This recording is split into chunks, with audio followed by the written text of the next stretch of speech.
Hello जय हिंद साथियों, आप सभी लोगों का सक्सेस प्लेटफॉर्म 2591 के चैनल पे स्वागत है। दोस्तों, बिहार एसएससी के तैयारी को बेहतर करने के लिए हम लोग यहाँ पे प्लेटफॉर्म के सेट प्रैक्टिस को डिस्कस कर रहे हैं और इसके साथ एक नया सेट हम लोगों ने इंक्लूड किया है। आरबीडी पब्लिकेशन जो कि खान सर का बुक है, तो उसे इंक्लूड किया गया है। हम बारी बारी से प्रत्येक सेट को 2 खंडों में सॉल्व करेंगे। पहले खंड में जीके, जीएस और करंट के जितने भी प्रश्न होंगे उनको सॉल्व किया जाएगा और उसी पर आधारित दूसरे वीडियो में मैथ और रीजनिंग के प्रश्न को हम सॉल्व करेंगे। हमारा, आपका और सभी स्टूडेंट जो इस चैनल के माध्यम से जुड़े हुए हैं, लक्ष्य एक ही है साथियों, एग्जामिनेशन क्रैक करना। और एग्जामिनेशन क्रैक तभी हो पाएगा जब सेट साथियों जल्दी ख़त्म नहीं होगे, क्या होगा, बेहतर तरीके से ख़त्म होगा। होता क्या है कि यूट्यूब चैनल पर आप देख रहे होंगे कि भाई रेस बना हुआ है कि जल्दी जल्दी जल्दी जल्दी सारे सेट को ख़त्म कर दो और अपना व्यू बढ़ा। यहाँ व्यू बढ़ाने का कोई भी उद्देश्य नहीं है। जब तक आपका एक भी टॉपिक साथियों छूटेगा, मैं आगे नहीं बढ़ूँगा, मैं स्किप नहीं करूँगा। मैं मेरे तरफ से जितना इस चैनल के सक्सेस प्लेटफॉर्म 2591 के माध्यम से जितना भी कंटेंट डिलीवर किया जाएगा, जितने भी सेट प्रैक्टिस कराए जाएंगे, वो बेहतर होने चाहिए। और बेस्ट तो नहीं कह सकता हूँ मैं, क्योंकि बेस्ट कहना जल्दबाजी होगी। बेहतर से बेहतर करने का मेरा प्रयास होगा और आप इस कड़ी में मेरे साथ जुड़े हुए हैं, इसके लिए आप सभी जितने भी स्टूडेंट हैं उन सभी लोगों का मैं तहे दिल से शुक्रिया अदा करता हूं। और एग्जामिनेशन तक सक्सेस प्लेटफॉर्म 259 आपके साथ जुड़ा हुआ है और आपके मैथ और रीजनिंग के प्रश्न को साथियों बहुत ही बेहतर हम लोग स्कोर करेंगे एग्जामिनेशन में। इतना मैं विश्वास आपको दिलाता हूँ, भरोसा दिलाता हूँ। तो आप क्या करेंगे, जब भी कोई भी वीडियो डाला जाए तो वीडियो का क्या होगा साथियों, ये वीडियो एंटरटेनमेंट का नहीं है, एजुकेशन का है। आप उसको फुल कंप्लीट वॉच करेंगे। लगा कि यह समझ में नहीं आ रहा है, फिर आप क्या करेंगे, पॉज करेंगे, फिर उसको बैक करके देखेंगे। बावजूद 2-3 बार करने के बावजूद भी अगर आपको नहीं समझ में आएगा तो आप मुझे पर्सनली कमेंट कर सकते हैं, मैं उसे सॉल्व करूंगा। और मेरा साथियों ऑब्जेक्ट ही यही है, मेरा उद्देश्य है यह सेट प्रैक्टिस बनाने का कि किसी भी स्टूडेंट का सेट प्रैक्टिस में कन्फ्यूजन ना हो और उनके सारे डाउट को मैं यहाँ पे क्लियर करूँगा। तो ज़रूर साथियों पूरा वीडियो को वॉच करेंगे, अधिक से अधिक इस वीडियो को शेयर करेंगे और चैनल को साथियों सब्सक्राइब करेंगे। वह स्टूडेंट जो इस चैनल पे पहली बार आए हैं तो घबराएंगे नहीं, आपका सेट यहाँ पे सबसे बेहतर कंप्लीट होने वाला है, डिस्कस होने वाला है और प्रश्न को कंप्लीट कीजिएगा। अगर आपका अभी इच्छा नहीं है सेट बनाने का साथियों, तो उसे आप क्लिक नहीं करिए। जब आप ऑन कीजिए तो पूरा कीजिए, अन्यथा आपका प्रत्येक सेट छूटता चला जाएगा, आधा अधूरा रहेगा और फिर नया सेट अपलोड होता जाएगा। तो इस तरीके से आप कोई भी सेट कंप्लीट नहीं कर पाएंगे तो आपका एग्जामिनेशन बेहतर नहीं होगा। तो चलिए साथियों, इंट्रोडक्शन बहुत ही लंबा हो चुका है, अब हम सेट की तरफ बढ़ते हैं और सेट नंबर 6 का जितने भी करेंट अफेयर्स और जीके जीएस के प्रश्न हैं उन सभी को यहाँ पे डिस्कस करते हैं। पहला प्रश्न है, ताजे पानी की सबसे बड़ी झील लेक सुपीरियर कहाँ है। लेक की यानी झील की बात कर रहा है, सुपीरियर झील की अगर बात करें वह कहाँ स्थित है। तो साथियों यह यूनाइटेड स्टेट ऑफ अमेरिका में यानी कि संयुक्त राज्य अमेरिका में स्थित है। सुपीरियर लेक यानी कि सुपीरियर अगर झील की बात करें तो इसका साथियों क्षेत्रफल 82,100 वर्ग किलोमीटर है, यानी कि इतने क्षेत्र तक यह फैला हुआ है और यह साथियों यूनाइटेड स्टेट एवं कनाडा के मध्य में पड़ता है। इसके अलावा अगर हम बात करें तो साथियों झील से संबंधित कई सारे प्रश्न एग्जामिनेशन में पूछे जाते हैं। जैसे आपसे यह पूछा जाएगा कि भारत की सबसे बड़ी तटीय झील, ठीक है, तटीय अगर झील की बात करें जो कि सबसे बड़ी है तो इसका आंसर हो जाएगा आपका चिल्का झील। यह एग्जामिनेशन में पूछा गया हुआ प्रश्न है, चिल्का झील इसका आंसर हो जाएगा सबसे बड़ी तटीय झील की। इसके अलावा आपसे यह भी पूछा जा सकता है साथियों कि खारे पानी का क्या है, सबसे बड़ा झील कौन है, सबसे बड़ा, तो यह भी आपका क्या हो जाएगा साथियों, चिल्का झील ही हो जाएगा। और साथियों यहाँ जो है, अगर यहाँ पे नेवी का प्रशिक्षण केंद्र है, कहाँ पे, यह उड़ीसा में स्थित है। चिल्का झील की अगर बात करें, चिल्का झील आपका उड़ीसा में पड़ता है, उड़ीसा में स्थित है और यहाँ पे नेवी का ट्रेनिंग सेंटर है। चिल्का झील जो है आपका कहाँ पड़ता है, उड़ीसा में पड़ता है और यहाँ पे इसका नेवी का ट्रेनिंग सेंटर है, ट्रेनिंग सेंटर है। प्रश्न संख्या 2, किस पंचवर्षीय योजना के अंतर्गत समाज में समाजवादी ढांचे की स्थापना का संकल्प लिया गया था? तो यह योजना था साथियों द्वितीय पंचवर्षीय योजना। द्वितीय पंचवर्षीय योजना की बात करें साथियों तो यह 1956 से 61 के दौरान था। ठीक है, प्रथम पंचवर्षीय योजना की अगर बात करें साथियों तो 1951 से 56 के दौरान जो है वह प्रथम पंचवर्षीय योजना थी। आपसे प्रश्न यह पूछा जाएगा कि प्रथम पंचवर्षीय योजना किस पर आधारित थी? तो यह हेराल्ड डॉमर मॉडल पर आधारित था। ठीक है, हेराल्ड डॉमर मॉडल पर आधारित था। और द्वितीय पंचवर्षीय अगर योजना की बात करें तो यह साथियों पीसी, ठीक है, पीसी महाबोलिस, ठीक है, महालनोबिस जो है, महालनोबिस इस मॉडल पर आधारित था। एक साथ लिखा जाएगा। प्रश्न संख्या 3, निम्न में से किसने कम से कम 2 बार नोबेल पुरस्कार प्राप्त किया है? तो 2 बार साथियों मैडम क्यूरी को नोबेल पुरस्कार प्रदान किया गया। एक बार उनके पति के साथ और एक अन्य व्यक्ति के साथ संयुक्त रूप से दिया गया था नोबेल पुरस्कार, जो कि उन्हें 1903 में दिया गया था। उनके पति थे साथियों पियरे क्यूरी, पियरे क्यूरी, इनके साथ संयुक्त रूप से 1903 में भौतिक के क्षेत्र में इन्हें नोबेल पुरस्कार दिया गया था। इसके अलावा अगर बात करें साथियों तो उन्हें 1911 में दूसरी बार नोबेल पुरस्कार प्रदान किया गया था और यह उन्हें केमिस्ट्री के या रसायन के क्षेत्र में रेडियम और पोलोनियम की खोज के लिए दिया गया था। प्रश्न संख्या 4, चौथे नंबर प्रश्न में कह रहा है कि सविनय अवज्ञा आंदोलन में गांधी जी के बाद सत्याग्रह का नेतृत्व किसने किया था? तो इसका नेतृत्व किया गया था सरोजनी नायडू के द्वारा। हुआ यूं था साथियों कि जब गांधी जी नमक आंदोलन में तेजी लाने के लिए धरासना नामक एक जगह पड़ता है, वहाँ पर नमकशाला पर नमक बनाकर नमक कानून तोड़ने का प्रयास कर रहे थे, उन्होंने निश्चय किया था। लेकिन इसी बीच में क्या हुआ था, उनको अरेस्ट कर लिया गया था, गिरफ्तार कर लिया गया था 5 मई 1930 को, और उनको यरवदा जेल में बंद कर दिया गया था। इसके बाद उनके स्थान पर अब्बास तैयब जी ने इस आंदोलन का नेतृत्व किया था, लेकिन उनको भी तुरंत बाद अरेस्ट कर लिया गया और पूरा नेतृत्व जो है वह सरोजनी नायडू और इमाम साहब के नेतृत्व में यह किया गया था। ठीक है, सरोजनी नायडू और इमाम साहब, इन्होंने सविनय अवज्ञा को आंदोलन को आगे बढ़ाया था। अगला प्रश्न है प्रश्न संख्या 5, ग्राम पंचायत कौन सा कर नहीं लगा सकता? तो साथियों उन्हें कृषि कर लगाने का जो है वह शक्ति नहीं है।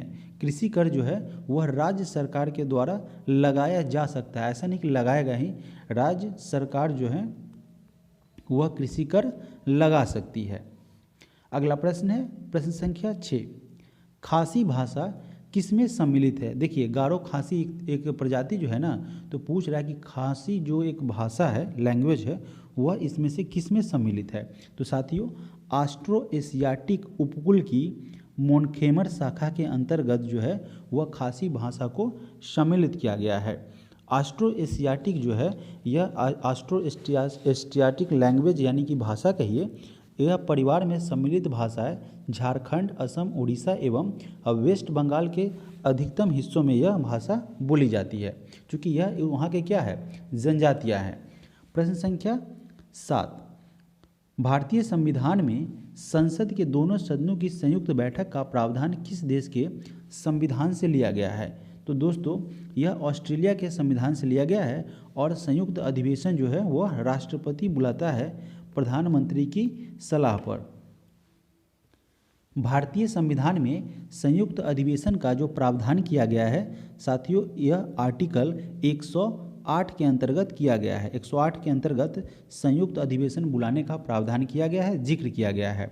इसके अलावा इस संयुक्त अधिवेशन की अध्यक्षता जो है वह लोकसभा अध्यक्ष के द्वारा की जाती है, और जब लोकसभा अध्यक्ष उसमें अनुपस्थित होते हैं तो इसका जो है इसका कार्यक्रम जो है वह उपाध्यक्ष के द्वारा, ठीक है, उपाध्यक्ष जो है इस अधिवेशन को पूरा करते हैं।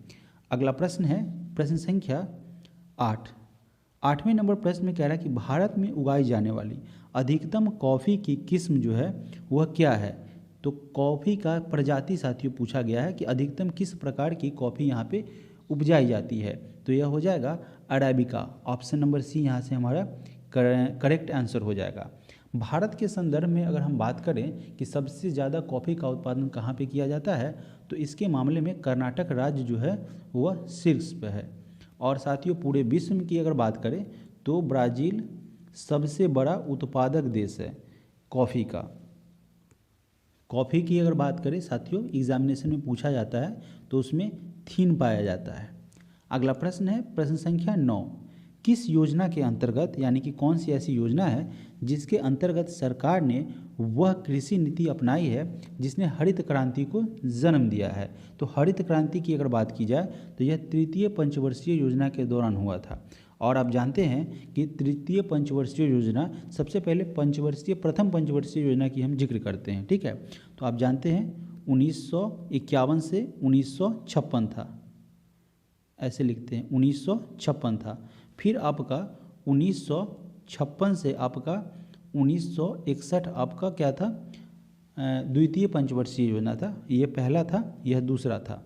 और तीसरी पंचवर्षीय योजना की बात करें साथियों तो 1961 से 1966 तक था। और इसी दौरान 1962 में भारत की लड़ाई चीन से हुई थी। इस तृतीय पंचवर्षीय योजना की बात करें जो 1961 से 1966 के बीच था, इसमें गहन कृषि कार्यक्रम और गहन पशु कार्यक्रम पर जोर दिया गया था, विशेष बल दिया गया था। और हरित क्रांति का मतलब है कि उसमें क्या करना है, उपजा पर यानी कि उत्पादन पर जोर करना है, कृषि पर जोर करना है, ताकि उन्नत बीज उन्नत तकनीकी से सिंचाई हो पाए और अधिकतम लाभ अर्जित किया जा सके। अगला प्रश्न है प्रश्न संख्या 10 नंबर प्रश्न, निम्नलिखित में से कौन सी भारत की सबसे बड़ी कृत्रिम ताजे पानी की झील है। तो साथियों चूंकि अगर बात की जाए सबसे बड़े कृत्रिम ताजे पानी की झील तो यह आपका गोविंद सागर हो जाएगा, जो कि आपका ऑप्शन में कहीं भी मेंशन नहीं किया हो, कहीं भी मेंशन नहीं है। तो फिलहाल इसका आंसर हो जाएगा according to option number B, ठीक है। इसके अलावा अगर हम बात करें साथियों तो भारत की सबसे अधिक ऊंचाई पर स्थित झील की अगर बात करें तो यह हो जाएगा साथियों जो कि 18,000 फीट की ऊंचाई पर स्थित है।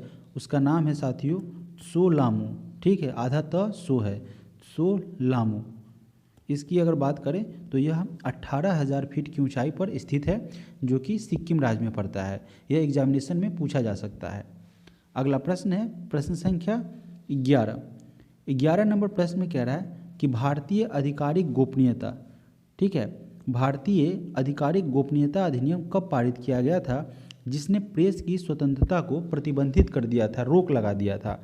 तो यह किया गया था 1904 में। इसके द्वारा क्या हुआ था कि प्रेस की स्वतंत्रता को प्रतिबंधित कर दिया गया था। लॉर्ड कर्जन के समय ही पहली बार प्रत्येक प्रांत और केंद्र स्तर पर एक निदेशक के अधीन एक पृथक गुप्तचर विभाग की स्थापना की गई थी। अगला प्रश्न है प्रश्न संख्या 12, भारतीय संविधान ने भारत को किस प्रकार वर्णित किया है। यानी कि भारत को वर्णित करने का क्या है, तो आप जानते होंगे क्या है, भारत राज्यों का संघ है। आप सुने होंगे कि भारत क्या है, राज्यों का संघ है। ऑप्शन नंबर बी हमारा यहाँ से सही आंसर हो जाएगा। भारत के संविधान की अगर बात करें तो भारत के संविधान के पहले भाग के पहले अनुच्छेद यानी कि अनुच्छेद 1 में भारत के राज्य प्रक्षेप का वर्णन किया गया है। प्रश्न संख्या 13, लोकसभा के द्वारा पारित धन विधेयक राज्यसभा द्वारा भी पारित मान लिया जाता है यदि उच्च सदन उस पर किसी समय सीमा में कार्य संपादन नहीं करे। तो साथियों ऐसा तब होता है कि जब 14 दिन के अंदर उसे क्या किया जाता है, इस पर सहमति नहीं दी जाती है, स्वीकृति नहीं प्रदान होती है, तब उसे स्वतः ही पारित मान लिया जाता है। धन विधेयक की अगर बात करें तो धन विधेयक सर्वप्रथम लोकसभा में ही ला सकते हैं। कंडीशन है कि सबसे पहले धन विधेयक को लोकसभा में लाया जाता है, इसके बाद राज्यसभा के द्वारा इसे स्वीकृति 14 दिन के अंदर अगर प्रदान नहीं की जाए तो माना जाता है कि यह पारित हो चुका है। धन विधेयक को अंतिम रूप से स्पीकर क्या करता है, अपनी हस्ताक्षर से क्या करता है, प्रमाणित करता है और राष्ट्रपति इस पर अपनी स्वीकृति देता है। धन विधेयक पर राज्यसभा का सुझाव या सुधार को मानना या नहीं मानना लोकसभा के इच्छा शक्ति पर ही निर्भर करता है। अगला प्रश्न है प्रश्न संख्या 14। सरदार वल्लभ भाई पटेल की तुलना निम्नलिखित में से किससे की गई है? तो इसकी तुलना की गई है बिस्मार्क से। ऑप्शन नंबर डी हमारा यहाँ से सही आंसर बनेगा। साथियों, बिस्मार्क की अगर बात करें तो बिस्मार्क ने जर्मनी का एकीकरण किया था, वहीं सरदार वल्लभ भाई पटेल ने भी हिंदुस्तान का एकीकरण किया था। सरदार वल्लभ भाई पटेल को एक अन्य नाम से जाना जाता है लौह पुरुष। साथियों, बारदोली की महिलाओं के द्वारा उन्हें यह सरदार की उपाधि भी दी गई थी, तो सरदार की भी उपाधि उनको दिया गया था और साथियों लौह पुरुष के नाम से भी इन्हें जाना जाता है। और सरदार पटेल के बारे में एक अन्य जानकारी है कि वो भारत के प्रथम गृह मंत्री और उप प्रधानमंत्री सरदार पटेल ही रहे थे। सरदार पटेल अगर बात की जाए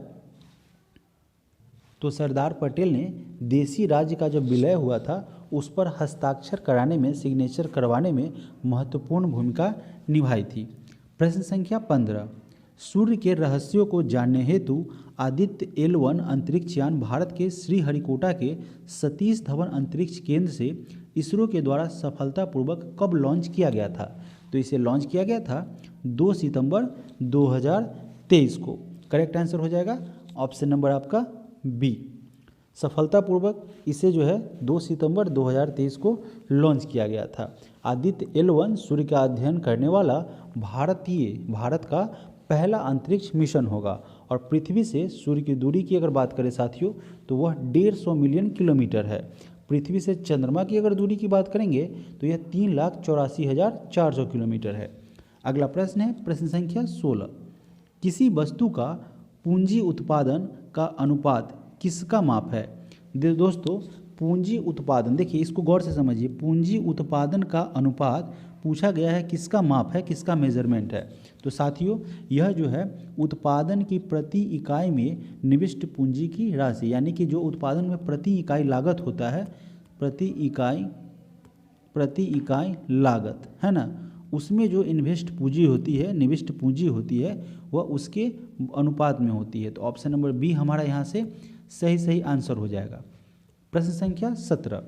मौलिक अधिकारों को लागू करने के लिए रीट जारी की जाती है, तो यह रीट जो है उच्चतम न्यायालय उसके द्वारा जारी की जाती है, जिसे आप सुप्रीम कोर्ट कहते हैं।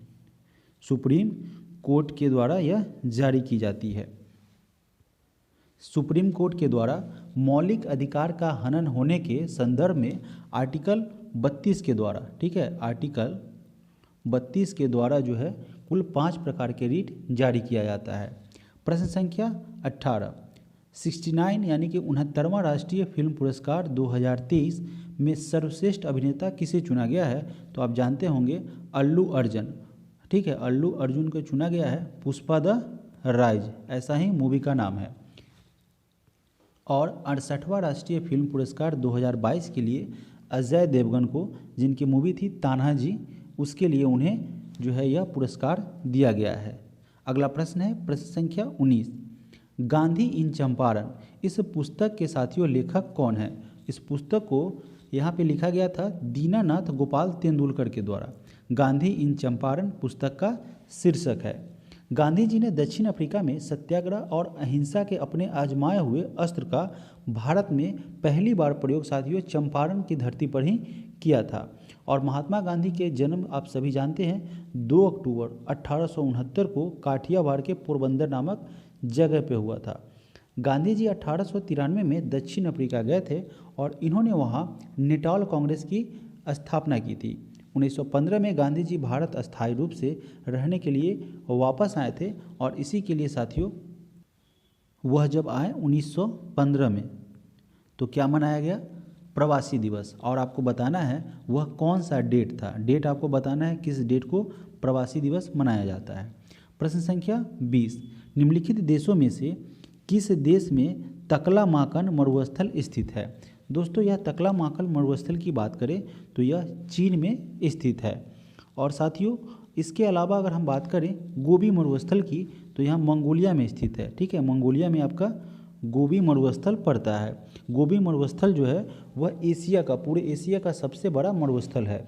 लोएस का मैदान मंगोलिया और चीन में मिलता है। और विश्व का सबसे बड़ा मरुस्थल की अगर बात करें साथियों तो वह सहारा है, जो कि कहाँ पे है, उत्तरी पश्चिमी अफ्रीकी महादेश में है। और यह देश 10 देशों में फैला हुआ है, कुल 10 देशों में यह विस्तृत है।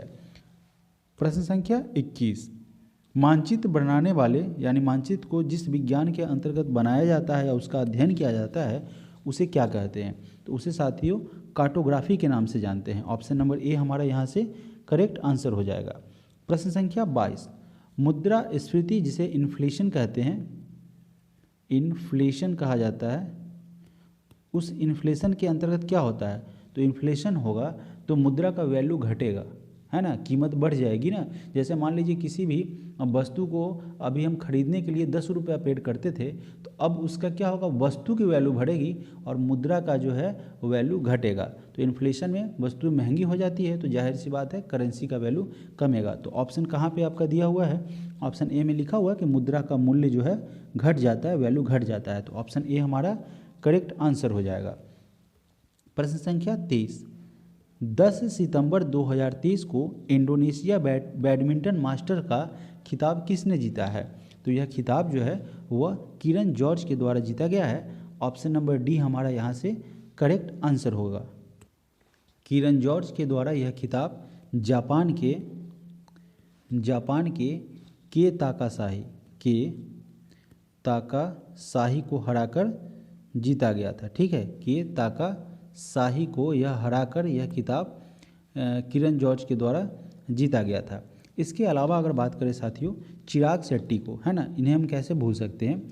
चिराग शेट्टी के द्वारा जो है वह जून 2023 में इंडोनेशिया ओपन का पुरुष डबल्स का खिताब और साथ ही साथ जुलाई 2023 में इनके और सात्विक राज की जोड़ी ने, यानी कि चिराग शेट्टी और सात्विक राज की जो जोड़ी थी उन्होंने यह खिताब जीता था।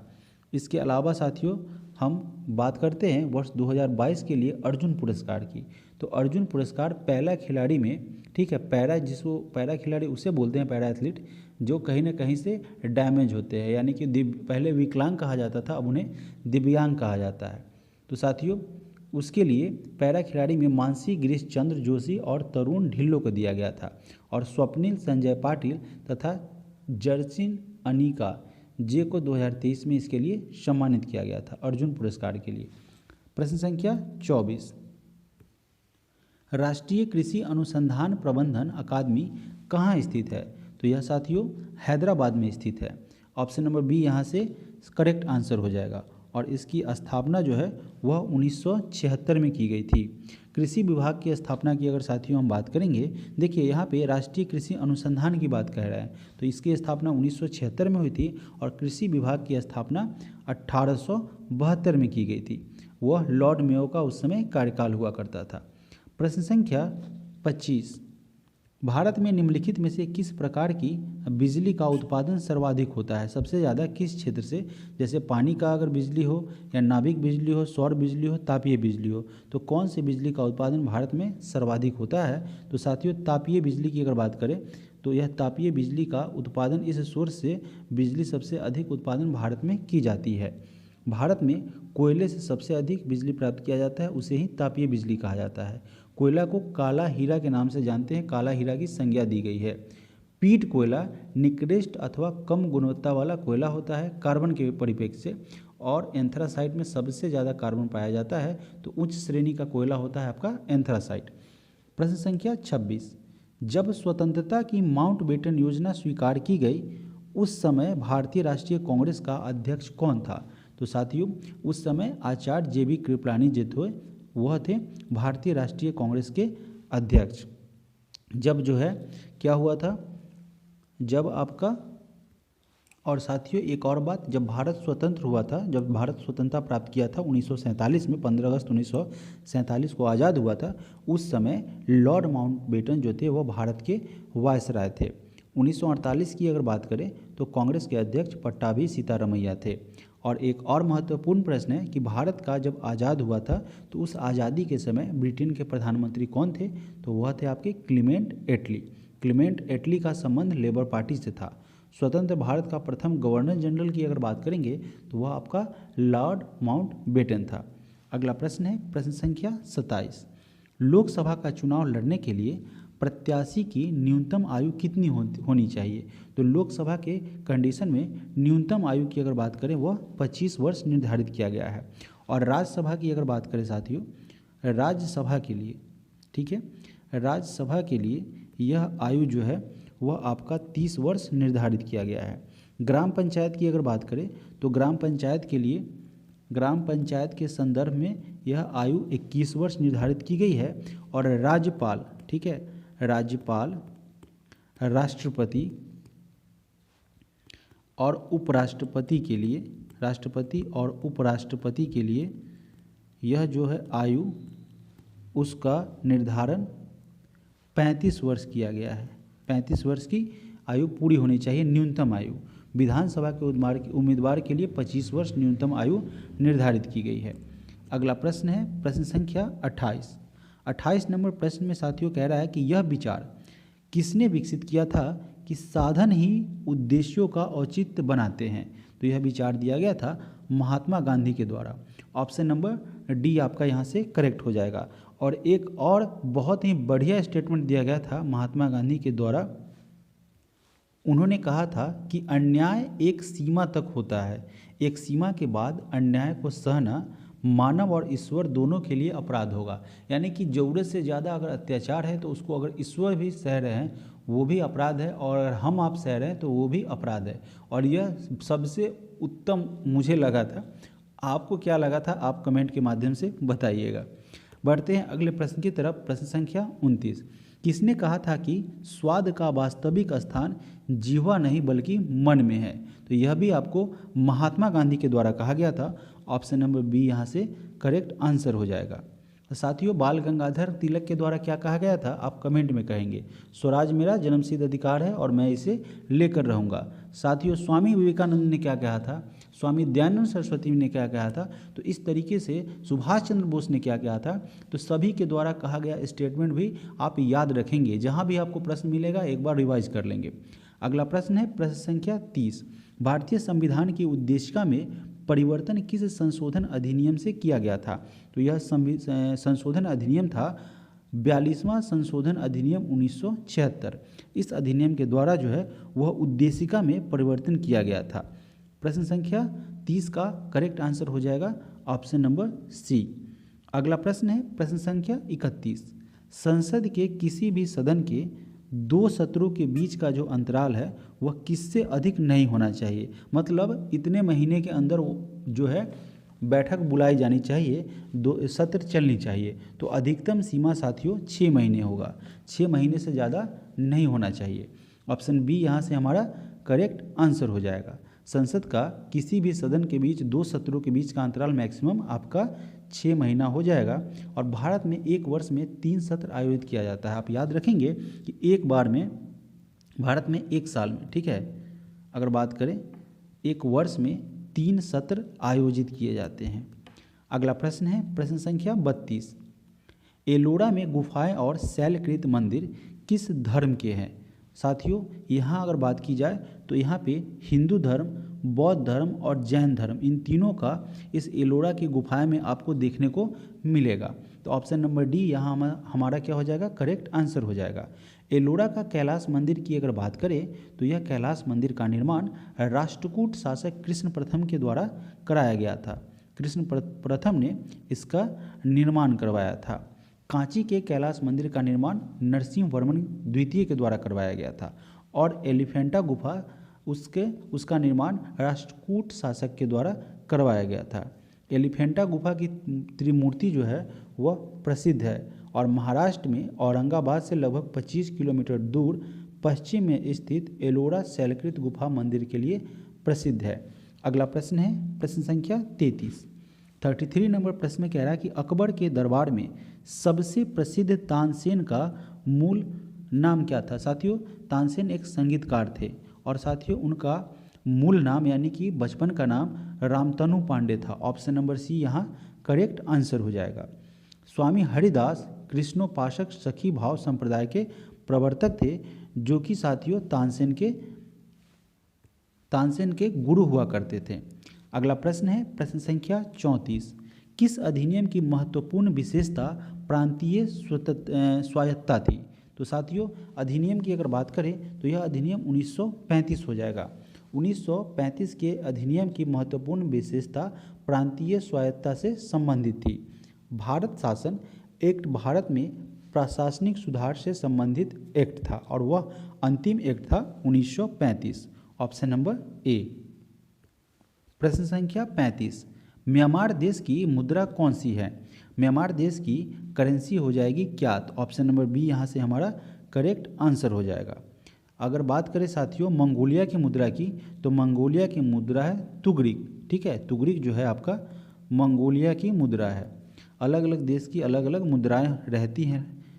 और इसके अलावा साथियों अगर बात करें राजधानी, मंगोलिया की राजधानी, तो मंगोलिया की राजधानी हो जाएगी आपका उलान बटोर। अगला प्रश्न है प्रश्न संख्या 36 नंबर प्रश्न में कह रहा है कि 1857 का जो विद्रोह हुआ था उसके दौरान भारत का गवर्नर जनरल कौन था साथियों? तो जब 1857 का विद्रोह हुआ था तो साथियों उस दौरान गवर्नर जनरल थे Lord Canning. Option number B यहाँ से हमारा करेक्ट आंसर हो जाएगा। प्रथम भारतीय परिषद एक्ट 1861 ईस्वी में कैनिंग के समय ही आया था और 10 मई 1857 को मेरठ से सैनिक विद्रोह हुआ था और जिसका नेतृत्व किया गया था मंगल पांडे के द्वारा। यानी कि पहला जो है 1857 के विद्रोह में यह शुरुआत किया गया था मंगल पांडे के द्वारा। उससे जो है यानी मंगल पांडे को ऐसा व्यक्त किया जाता है कि उनको ऐसा प्रतीत हुआ कि अंग्रेज हमारे धर्म में हस्तक्षेप कर रहे हैं, चूँकि चर्बी वाले कारतूस का प्रयोग किया गया था जिससे क्या किया गया था, दांतों से खोलना था, दांतों से पहले उसे निकालना पड़ता था तब उसको लोड करना पड़ता था। उसमें क्या हुआ था, गाय और सूअर की चर्बी उसमें मिलाया गया है, उसको पहले खींचना पड़ता था, ऐसा अफवाह फैल गया था। तो हिंदू मुस्लिम दोनों को लगा कि हमारे धर्म में हस्तक्षेप कर रहे हैं अंग्रेज। इसके लिए यह 1857 का विद्रोह हुआ और इसे प्रथम स्वतंत्रता संग्राम वीर दामोदर सावरकर के द्वारा कहा गया है। चलिए बढ़ते हैं अगले प्रश्न की तरफ। प्रश्न संख्या 37। महात्मा बुद्ध किस वंश से संबंधित थे? तो साथियों यह शाक्य कुल से संबंधित थे महात्मा बुद्ध। ऑप्शन नंबर सी हमारा यहाँ से करेक्ट आंसर हो जाएगा। महात्मा बुद्ध की अगर बात करें तो यह साथियों बौद्ध धर्म के प्रवर्तक थे। महात्मा बुद्ध, उनका नाम था बचपन का सिद्धार्थ। उनका जन्म लुम्बिनी नामक नेपाल में पड़ता है। शाक्य कुल में उनका जन्म हुआ था 563 ईसा पूर्व। 563 ईसा पूर्व उनका जन्म हुआ था। यह एंसेंट हिस्ट्री का प्रश्न है, यानी कि प्राचीन भारत जब आप पढ़ेंगे तो वहाँ आपको बुद्ध के बारे में, इसके अलावा साथियों जैन धर्म, बौद्ध धर्म यानी कि महावीर के बारे में, जो कि जैन धर्म के प्रवर्तक थे, उनके अंतिम तीर्थकर हुआ करते थे, 24वें तीर्थकर, तो उनके बारे में भी आपको एंसेंट हिस्ट्री में पढ़ना है। और इसके अलावा महात्मा बुद्ध से संबंधित एक प्रश्न साथियों, कई सारे प्रश्न हैं। अब जैसे अगर मान करें तो उनका निर्वाण का चिन्ह क्या था? तो निर्वाण का पद चिन्ह था उनका। चिन्ह की अगर बात करें प्रतीक, तो उनका पद चिन्ह था। ज्ञान की अगर बात करें तो ज्ञान को डिकोड किया जाता है पीपल वृक्ष के माध्यम से, ठीक है। और गृह त्याग घोड़ा को दर्शाता है। घोड़ा जो है वह महात्मा बुद्ध के गृह त्याग का प्रतीक है। जन्म की अगर बात करें साथियों तो वह प्रतीक है कमल और सांड। और साथियों मृत्यु की अगर बात करें तो यह उनका स्तूप जो है, मरने के बाद जो स्तूप बनवाया गया था वह उनका प्रतीक है। बढ़ते हैं अगले प्रश्न की तरफ। प्रश्न संख्या 38। निम्नलिखित में से किसको सूर्य की ऊर्ध्वाधर किरणें कभी भी नहीं मिलेंगी? अब देखिए, अगर यहाँ पे यह साथियों प्रश्न बहुत अच्छा है, इंटरेस्टिंग है, ज्योग्राफी का प्रश्न है और समझने वाला प्रश्न है। कह रहा है कि सूर्य की जो ऊर्ध्वाधर किरणें हैं वह कभी नहीं प्राप्त होगी। तो किसे नहीं होगी साथियों? तो यह श्रीनगर को नहीं मिलेगा। ऐसा क्यों? ऐसा इसलिए साथियों कि श्रीनगर जो है वह 23.5 डिग्री, देखिए इसको आराम से समझिए, 23.5 डिग्री जो है वह उत्तरी अक्षांश, ठीक है, 23.5 डिग्री उत्तरी अक्षांश में के उत्तर में अवस्थित है, जिस कारण उसे ऊर्ध्वाधर किरणें प्राप्त नहीं हो पाती है। होता क्या है कि सूर्य की जो ऊर्ध्वाधर किरणें जो होती है उन्हीं स्थानों या क्षेत्र को मिलेंगी जिसकी स्थिति मैप के अकॉर्डिंग 23.5 डिग्री उत्तर अक्षांश से लेकर उत्तरी अक्षांश की अगर बात करें 23.5 डिग्री उत्तरी अक्षांश और 23.5 डिग्री दक्षिणी अक्षांश के बीच होगी। यानी कि साथियों देखिए 23.5 डिग्री उत्तरी अक्षांश है ना, उत्तरी अक्षांश से 23.5 डिग्री आपका दक्षिणी अक्षांश, इनके मध्य जो भी आएगा वहाँ पे साथियों सूर्य की आपको ऊर्ध्वाधर किरणें वहाँ पे मिल पाएगी। होता यह है कि यह जो है साथियों यह उत्तर में पड़ता है, 23.5 डिग्री के उत्तर में पड़ेगा, जबकि साथियों अगर बात करें इनको इनके बीच होना चाहिए था, इसी कारण से उन्हें ऊर्ध्वाधर किरणें प्राप्त नहीं हो पाती है। अगला प्रश्न है प्रश्न संख्या 39। भारत की जनसंख्या में ऋणात्मक वृद्धि दर किस दशक में दर्ज हुई थी? यानी कि होता क्या है कि प्रत्येक वर्ष या प्रत्येक साल प्रत्येक दिन यूँ कहिए तो जनसंख्या बढ़ती जाती है। अभी ये क्या कह रहा है कि भारत के जनसंख्या में ऋणात्मक वृद्धि यानी कि बढ़ा नहीं होगा, तो ऋणात्मक वृद्धि दर किस दशक में दर्ज की गई थी? तो यह दर्ज हुआ था 1911 से 21 के दौरान। भारत में जनगणना 1872 में सर्वप्रथम लॉर्ड मेयो के समय में शुरू हुआ था। तो शुरू की अगर बात करें साथियों तो वह लॉर्ड मेयो के समय में शुरू हुआ था 1872 में, और नियमित जनगणना की अगर बात करें साथियों तो यह 1881 से नियमित जनगणना साथियों प्रारंभ हुआ था। इसके अलावा अगर बात करें तो जनगणना 2021 को जनगणना का महान विभाजक रेखा कहा जाता है। इसके अलावा साथियों जनगणना 1951 की अगर बात करेंगे तो इसे लघु विभाजक रेखा माना जाता है। अगला प्रश्न है प्रश्न संख्या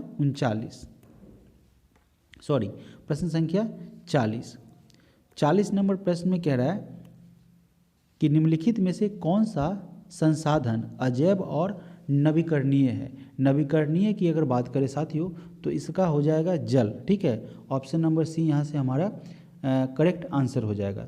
अजैव और जैव की मतलब आप समझ में आता होगा, जैवीय नहीं है, जल जो है अजैव है और नवीकरणीय संसाधन है। किसका साथियों, किसका संसाधन है? अजैव और नवीकरणीय जो है वह कौन सा संसाधन है, कौन सा संसाधन अजैव और नवीकरणीय है इस ऑप्शन के अकॉर्डिंग? तो यहाँ पे हो जाएगा आपका जल, ऑप्शन नंबर सी। भारत में ऊर्जा का मुख्य स्रोत जो है वह तापीय ऊर्जा है, आप जानते होंगे, और तापीय ऊर्जा का मुख्य स्रोत क्या होता है? कोयला होता है। ठीक है, और भारत में कोयला की अगर बात करें साथियों तो सबसे महत्वपूर्ण भारत की क्या या पूरे कोयला की अगर बात करें तो एंथ्रासाइट कोयला सबसे उत्तम किस्म का कोयला होता है, चूँकि उसमें सर्वाधिक मात्रा में कार्बन होता है। और भारत में जल का केवल 8% उपयोग हो पा रहा है। भारत सौर ऊर्जा को सर्वाधिक महत्व दे रहा है और यह बहुत ही बेहतर है नवीकरणीय ऊर्जा के लिहाज से। पृथ्वी पर अगर बात करें साथियों तो आप देख रहे हैं सूर्य का बहुत सारा एनर्जी, और अब बात करें साथियों इससे पर्यावरण भी बेहतर होगा और बहुत ही ज़्यादा इकोनॉमिकली ग्रोथ हो रहा है, और भारत इस दिशा में पल पल प्रत्येक दिन आगे बढ़ता जा रहा है। और यह डेवलपमेंट का बहुत ही बेहतरीन क्या है साथियों, एक नमूना है। विश्व में लगभग 71% भाग पर जल फैला हुआ है और पृथ्वी पर ऊर्जा का मुख्य स्रोत आप जानते होंगे सूर्य ही है। अगला प्रश्न है प्रश्न संख्या 41। निम्नलिखित में से कौन सा नगर राष्ट्रीय राजधानी क्षेत्र में नहीं आता है? राष्ट्रीय राजधानी क्षेत्र की बात करें तो मथुरा राष्ट्रीय राजधानी क्षेत्र में शामिल नहीं है। राष्ट्रीय राजधानी क्षेत्र में पानीपत, खुर्जा, रोहतक और आते हैं, मथुरा नहीं। दिल्ली के साथ हरियाणा, उत्तर प्रदेश, राजस्थान के कुल 24 जिले मिलकर भारत के राष्ट्रीय राजधानी क्षेत्र यानी कि एनसीआर, आप जानते होंगे एनसीआर का निर्माण करते हैं। अगला प्रश्न है प्रश्न संख्या 42। भारत की किस नदी को वृद्ध गंगा कहा जाता है? तो साथियों आप सभी जान रहे हैं कि गोदावरी नदी जो है वह दक्षिण भारत की सबसे बड़ी नदी है। ठीक है, गोदावरी नदी जो है दक्षिण भारत की सबसे बड़ी नदी है, और इसकी अगर लेंथ की बात की जाए, लंबाई की बात करें, क्षेत्रफल की बात करें साथियों तो इसका है 1465 किलोमीटर। इसे वृद्ध गंगा के नाम से भी जाना जाता है। श्रीरंगपट्टनम कावेरी नदी पर यह जो है साथियों बात की जाए अगर श्रीरंगपट्टनम जगह का स्थल का, तो वह कावेरी नदी के तट पर ही यह श्रीरंगपट्टनम नगर बसा हुआ है। अगला प्रश्न है प्रश्न संख्या 43। तंजानिया की राजधानी कहाँ है? तंजानिया की राजधानी है डोडोमा। ऑप्शन नंबर डी यहाँ से हमारा करेक्ट आंसर हो जाएगा। इसके अलावा नैरोबी की बात करें तो आप जानते होंगे यह केन्या की राजधानी है। केन्या की राजधानी नैरोबी है। और साथियों कंपाला की अगर बात करें तो यह युगांडा की राजधानी है। ठीक है, युगांडा की राजधानी आपका कंपाला पड़ेगा। उसके अलावा लुसाका जो है वह जाम्बिया की राजधानी पड़ेगा, जाम्बिया। अगला प्रश्न है प्रश्न संख्या 44। अंडमान द्वीप समूह और निकोबार द्वीप समूह निम्नलिखित में से किसके द्वारा एक दूसरे से अलग होते हैं यानी कि पृथक होते हैं? तो साथियों 10 degree channel, option number A हमारा यहाँ से सही आंसर हो जाएगा। अंडमान द्वीप समूह और निकोबार द्वीप समूह जो है वह 10 डिग्री चैनल के द्वारा एक दूसरे से पृथक होते हैं अथवा अलग होते हैं। बंगाल की खाड़ी में अंडमान निकोबार द्वीप समूह जो है वह अवस्थित है। और ग्रैंड चैनल की अगर बात करें तो ग्रैंड चैनल निकोबार से इंडोनेशिया को अलग करता है। अगला प्रश्न है प्रश्न संख्या 45। बोगोटा निम्नलिखित में से किस देश की राजधानी है? बहुत ही अलग टाइप का प्रश्न है साथियों, यह आपका कोलंबिया के है। राजधानी से संबंधित आप प्रश्न को ज़रूर एक बार रिवाइज करेंगे। कोलंबिया की अगर बात करें साथियों तो कोलंबिया की राजधानी क्या हो जाएगा? बोगोटा। अगला प्रश्न है प्रश्न संख्या 46। आतंकवाद से पीड़ितों का अंतर्राष्ट्रीय दिवस हर साल किस तिथि को मनाया जाता है? तो यह मनाया जाता है 21 अगस्त को। आतंकवाद से पीड़ितों को याद करने और उन्हें श्रद्धांजलि देने के उद्देश्य से इसे प्रत्येक साल 21 अगस्त को मनाया जाता है।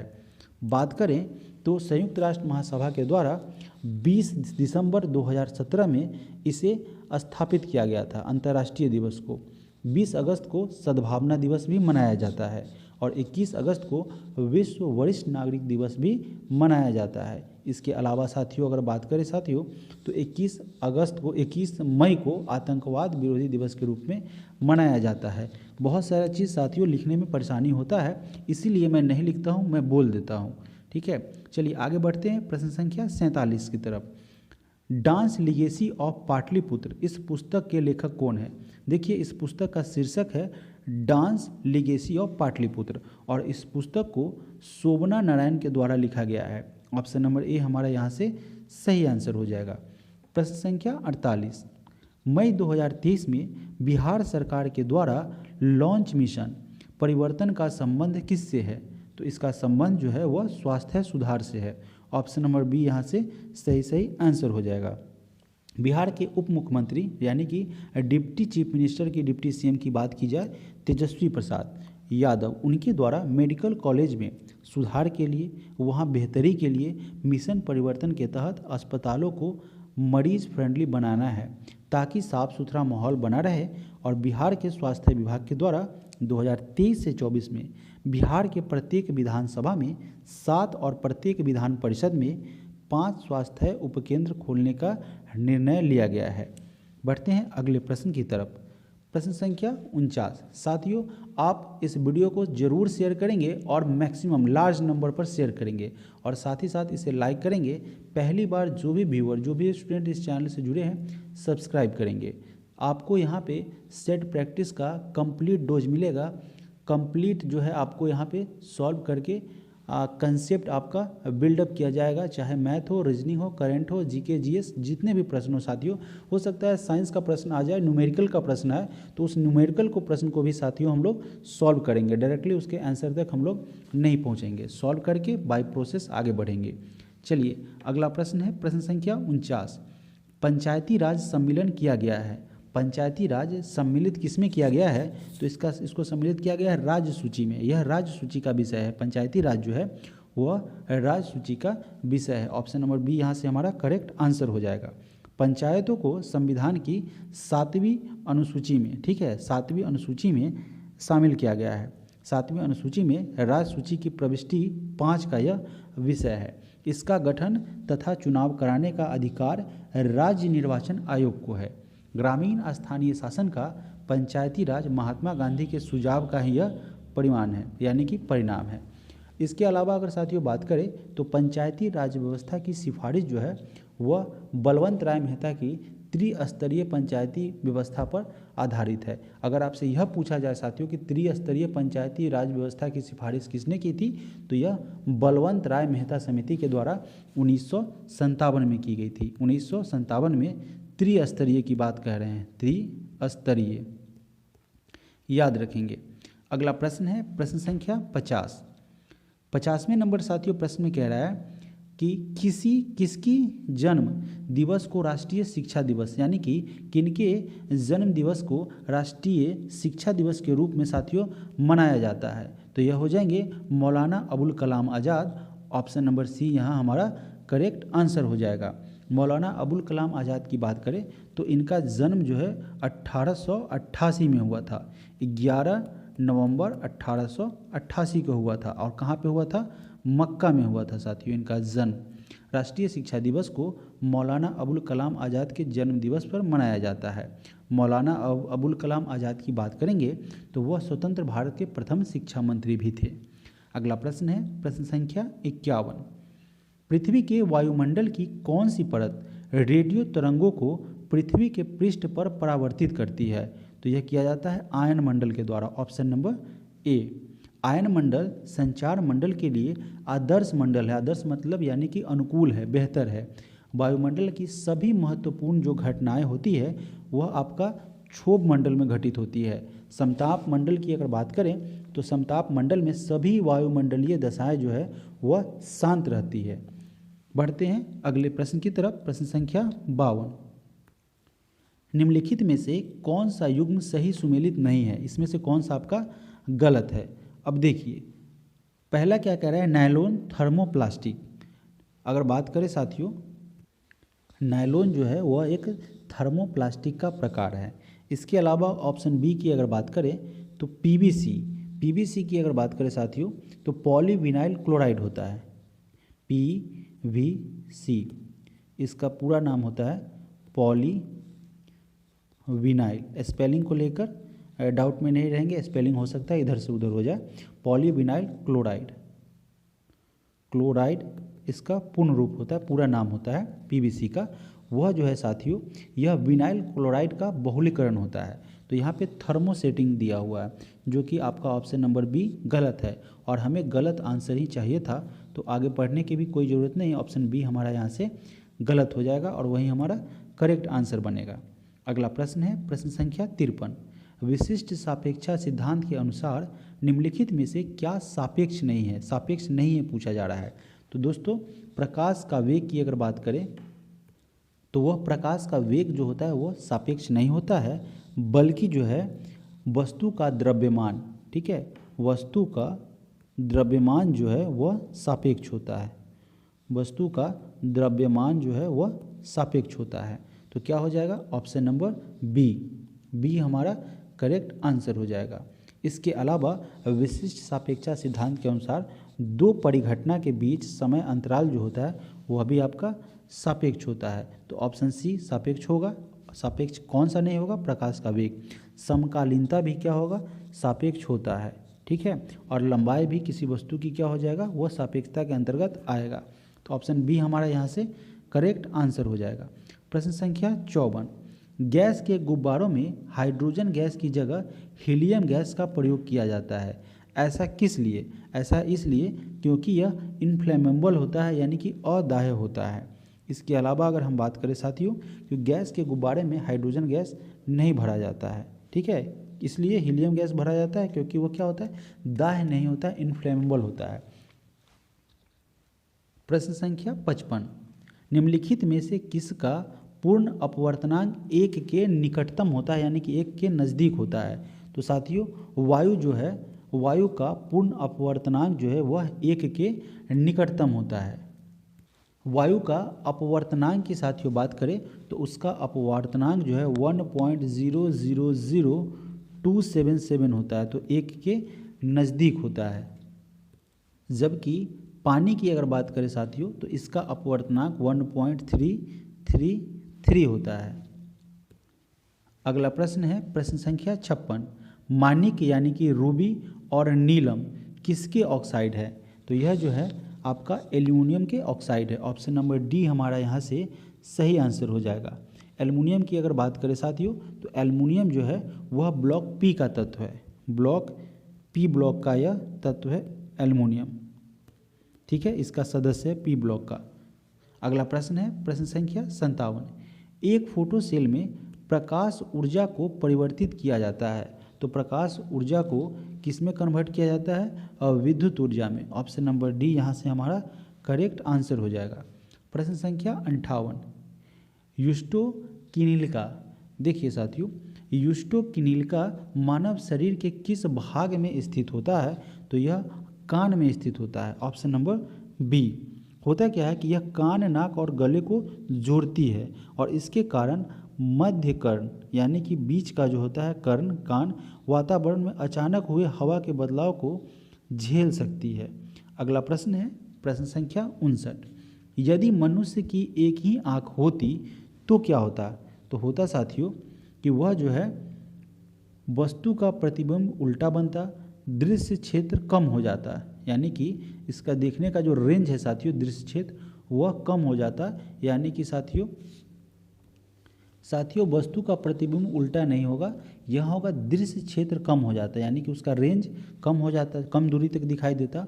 और होता क्या कि त्रिविमीय प्रतिबिंब जो है वह दिखाई नहीं देता। कब? जब मनुष्य की एक आंख होती। तो हमारा क्या हो जाएगा? बी और सी नंबर ऑप्शन सही हो जाएगा, जो कि डी में दिया हुआ है। तो ऑप्शन डी हमारा यहाँ से करेक्ट आंसर बना। अगला प्रश्न है प्रश्न संख्या 60। रुधिर स्कंदन यानी कि ब्लड का थक्का, ब्लड क्लॉटेज बोलते हैं, ठीक है ना। तो ब्लड जो है क्लॉटिंग नहीं होता, जमता नहीं है। तो कब? जब विटामिन के की अभाव होता है, तो उसको जमने में मदद करता है विटामिन के। ऑप्शन नंबर डी इसका सही आंसर हो जाएगा। विटामिन के का रासायनिक नाम है फिलोक्विनोन। उसका रासायनिक नाम पूछा जाता है एग्जामिनेशन में। विटामिन के का प्रत्येक विटामिन का हो सकता है, किसी भी विटामिन का रासायनिक नाम पूछे तो इसका होता है फिलोक्विनोन। फिलोक्विनोन इसका रासायनिक नाम होता है विटामिन के का। प्रश्न संख्या 61। निम्नलिखित में से कौन सा इसमें से सही सा मेल है, यानी कि सही यहाँ पे मैच किया गया है। अब देखिए पहले में अगर बात करें साथियों, तो इधर रहा है किरीटी आघात, जो कि संवहन तंत्र विस्फार। यहाँ पे ए भी आपका गलत है, बी भी गलत है, सी भी गलत है। आपका डी की अगर बात करें हाइपोटेंशन, हाइपोटेंशन की स्थिति में क्या होता है? ब्लॉकेज होता है, हार्ट अटैक का चांस होता है। तो ऑप्शन डी जो है आपका सही सुमेलित है। प्रश्न संख्या 62 नंबर प्रश्न में कह रहा है कि अनियत तापी प्राणियों के लिए निम्नलिखित में से कौन सा सही है। देखिए उनके शरीर का तापमान जो है वायुमंडल के अनुसार जो है वह चेंज होते रहता है, बदलते रहता है। अनियत तापी जो प्राणी होते हैं उनके शरीर का टेम्परेचर जो है वह क्लाइमेट के अनुसार, जो भी जिस तरीके का वायुमंडल होगा उसके अनुसार चेंज होते रहता है। और स्तनधारी की अगर बात करें तो उसमें सबसे अधिक तापमान बकरी का होता है। आप जानते होंगे बकरी का तापमान जो है वह 39 डिग्री सेल्सियस होता है, सेंटीग्रेड होता है, ठीक है, 39 डिग्री। और इसके अलावा अगर बात करें तो मानव का तापमान 36.9 डिग्री सेल्सियस होता है, सेल्सियस लिखेंगे यहाँ पे। अगला प्रश्न है प्रश्न संख्या 63। एड्स वायरस का अनुवांशिक पदार्थ होता है। एड्स जो है वो वायरस का कौन सा पदार्थ होता है साथियों? तो वह होता है एक सूची और RNA, ribonucleic acid. Option number A. AIDS virus अनुवांशिक पदार्थ का एक सूची आरएनए होता है। एचआईवी एक रेट्रोवायरस है, जिसका अर्थ होता है एकल रेशीय आरएनए, उसको अपनी अनुवांशिक सामग्री के रूप में ले जाता है। एड्स रोधी की प्रतिरोधक क्षमता जो होती है, रोग निरोधी क्षमता, लड़ने की क्षमता, रोगों से डिफेंड करने की क्षमता, वह समाप्त हो जाती है। क्या? ऐसा इसलिए क्योंकि वाइट सेल्स जो है वह कमज़ोर पड़ते जाते हैं, डैमेज पड़ते जाते हैं और वह रोग प्रतिरोधक क्षमता डे बाय डे उसकी घटती जाती है। अगला प्रश्न है प्रश्न संख्या 64। विद्युत नियंत्रित विज्ञापन के साइनोबोर्ड्स की विषय वस्तु की रात में पठनीयता सक्षम रखने के लिए उसमें निम्नलिखित में से किस गैस का प्रयोग किया जाता है? तो उसमें साथियों नियॉन गैस का प्रयोग किया जाता है। नियॉन की अगर बात करें जानते होंगे तो वह क्या है? विद्युत नियंत्रण की अगर बात करें तो उसमें नियॉन एक अक्रिय गैस के अंतर्गत आता है, इनर्ट गैस के अंतर्गत, ठीक है। निम्न दाब पर नियॉन गैस विद्युत विसर्जन कराने पर लाल रंग की चमक को उत्पन्न करता है। ऑप्शन नंबर डी यहाँ हमारा करेक्ट आंसर होगा। प्रश्न संख्या 65, खाद्य श्रृंखला में क्रमिक उच्च स्तरों पर किसी जीव या विष टॉक्सिन की सांद्रता को क्या कहा जाता है? उसे कहते हैं जैव आवर्धन। ठीक है, खाद्य श्रृंखला की अगर बात करें उसमें क्रमिक उच्च स्तरों पर किसी भी जीव विष की सांद्रता जैव आवर्धन के नाम से जानी जाती है। प्रश्न संख्या 66, परमाणु पाइल का प्रयोग कहाँ होता है? परमाणु पाइल का प्रयोग जो है वह साथियों किया जाता है ताप नाभिकीय संलयन के प्रचार में। ठीक है, परमाणु पाइल का प्रयोग जो है वह ताप नाभिकीय संलयन के प्रचालन में किया जाता है। नाभिकीय संलयन की अगर बात करें तो नाभिकीय संलयन जो है आप जानते होंगे कि सूर्य में ऊर्जा का स्रोत क्या है? विखंडन या संलयन। नाभिकीय संलयन ही सूर्य में ऊर्जा का प्रमुख स्रोत होता है। अगला प्रश्न है प्रश्न संख्या 67, ताज ट्रेपीजियम। ठीक है, ताज ट्रेपीजियम जो है ट्रेपीजियम TJ-जेन, इस ताज ट्रेपीजियम जोन का ताजमहल के चारों ओर डैश किलोमीटर का एक अधिसूचित क्षेत्र जो है स्मारक को प्रदूषण से संरक्षित करने के लिए कराया गया है। कि कौन सा क्षेत्र जो है वह उसको ताजमहल को प्रदूषण से संरक्षित करने के लिए कितना किलोमीटर का रेंज किया गया है? तो इसका आंसर हो जाएगा 10,400। ठीक है, 10,400 किलोमीटर तक के क्षेत्र को अधिसूचित किया है, ताज ट्रेपीजियम जोन के अंतर्गत उसे शामिल किया गया है। प्रश्न संख्या 68, जो पदार्थ जल के संपर्क में आने पर तत्काल कोलाइडी विलयन बना लेता है उसे किस नाम से जानते हैं? तो उसे जलरागी कोलाइड कहा जाता है। Option number D. जलरागी जो होता है, जलरागी कोलाइड, वह क्या होता है? जल के संपर्क पे आने पर तत्काल कोलाइड का विलयन बना लेता है। अगला प्रश्न है प्रश्न संख्या 69, गामा किरणें क्या होती है? गामा किरणें जो है वह रेडियो सक्रिय पदार्थों के द्वारा उत्सर्जित ऊर्जा युक्त किरणें होती हैं, जिसे ही गामा किरणें कहा जाता है। ऑप्शन नंबर सी हमारा यहाँ से करेक्ट आंसर हो जाएगा। प्रश्न संख्या 70, एक अणु ग्लूकोज के पूर्ण ऑक्सीकरण से प्राप्त होते हैं। कितने होते हैं प्राप्त? तो साथियों कितने ATP का निर्माण होता है एक ग्लूकोज के पूर्ण ऑक्सीकरण से? तो साथियों कुल जो है 38 अणु ATP का निर्माण होता है। Option number B. प्रश्न संख्या 71, समुद्री खरपतवार की अगर बात करें तो निम्न में से किसका महत्वपूर्ण स्रोत होता है? समुद्री खरपतवार जो है वह किसका स्रोत होता है? तो यह आयोडीन का स्रोत होता है। Option number C. समुद्री खरपतवार की अगर बात करें तो आयोडीन का यह महत्वपूर्ण सोर्स होता है, और खाने वाला नमक जो कि सोडियम क्लोराइड होता है उसमें आयोडीन का एक यह महत्वपूर्ण अवयव होता है। साधारण नमक में पोटेशियम आयोडाइड होता है। आयोडीन की कमी से आप जानते हैं घेंघा रोग होता है, और आयोडीन प्रमुख जो है वह हैलोजन होता है। प्रश्न संख्या 72 नंबर प्रश्न में कह रहा है कि सामान्यतः 1 से 3 वर्ष के शिशुओं में प्रोटीन की कमी से निम्नलिखित में से कौन सा रोग होता है? तो साथियों क्वाशियोरकर रोग हो जाता है। आप देखते होंगे एकदम दुबला पतला जैसे लग रहा है कि वह कंकाल हो गया है। तो इस टाइप का जो है वह प्रोटीन की कमी से होता है। ऑप्शन नंबर सी यहाँ से करेक्ट आंसर हो जाएगा। प्रश्न संख्या 73, जड़ों द्वारा अवशोषित जल शीर्ष तक पहुँचता है।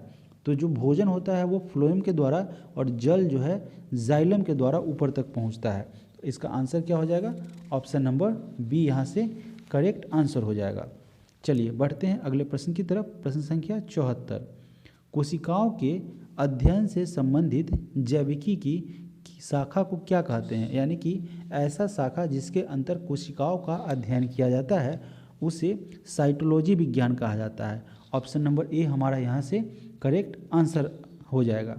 इसके अलावा साथियों अगर कांकोलॉजी की अगर बात करें तो कांकोलॉजी के अंतर्गत मोलास्का विज्ञान का अध्ययन किया जाता है। पोमोलॉजी के अंतर्गत फलों का अध्ययन किया जाता है। पेडोलॉजी के अंतर्गत मृदा यानी कि भूमि का मिट्टी का अध्ययन किया जाता है। इस तरीके से कई विज्ञान हैं, जैसे मान लीजिए ब्रह्मांड विज्ञान का अध्ययन कॉस्मोलॉजी के अंतर्गत किया जाता है। दांतों का अध्ययन ओडोंटोलॉजी के अंतर्गत किया जाता है। इस तरीके से कई जो है अलग अलग क्षेत्र का अध्ययन के लिए अलग अलग विज्ञान है, उससे एक दूसरे का संबंध है। प्रश्न संख्या 75, कार्बन डाइऑक्साइड जल में घुलकर कौन सा अम्ल बनाता है? तो कार्बन डाइऑक्साइड जब जल में घुलता है तो यहाँ पे हाइड्रोजन कार्बाइड बनाता है, ठीक है, H2CO3 हाइड्रोजन कार्बाइड का निर्माण करता है, हाइड्रोजन कार्बाइड का निर्माण करता है। साथियों, इस तरीके से प्लेटफॉर्म के सेट नंबर 6 के अंतर्गत हम लोगों ने जीके, जीएस और करंट के अलावा इसके अंतर्गत आप लोगों ने इकोनॉमिक्स के भी प्रश्न, यानी कि जितने भी जीके जीएस के प्रश्न हैं उसको सेट नंबर 6 के पहले वीडियो में कंप्लीट हम लोग कर चुके हैं। अब इस पर आधारित दूसरा वीडियो में आएगा जिसमें हम लोग कंप्लीट मैथ और रीजनिंग के प्रश्न करेंगे। एक आप इससे पूर्व जो है आपने खान सर का आरबीडी पब्लिकेशन का जीके जीएस के प्रश्न को यहाँ पे हम लोगों ने सॉल्व किया था पिछले वीडियो में। अब उसका भी मैथ और रीजनिंग के प्रश्न को हम लोग नेक्स्ट वीडियो में, यानी कि अगला 2 वीडियो आएगा जिसमें प्लेटफॉर्म के 6 नंबर सेट के मैथ और रीजनिंग के प्रश्न होंगे और आरबीडी पब्लिकेशन के सेट नंबर 1 के मैथ और रीजनिंग के प्रश्न होंगे। तो जब भी यह वीडियो अपलोड होगा साथियों, जल्द से जल्द इसे कंप्लीट करेंगे, मतलब आप जल्द से जल्द कंप्लीट करेंगे, पूरा करेंगे। और आप भी जिसमें भी प्रश्न होंगे, कोई भी प्रश्न जिसमें आपको डाउट होगा तो उसे कमेंट में क्वेश्चन नंबर, जो जितना नंबर क्वेश्चन में प्रॉब्लम हुआ है वह क्वेश्चन नंबर लिख के आप मैसेज कर देंगे। आप सभी लोगों का सक्सेस प्लेटफॉर्म के साथ बने रहने के लिए बहुत बहुत धन्यवाद।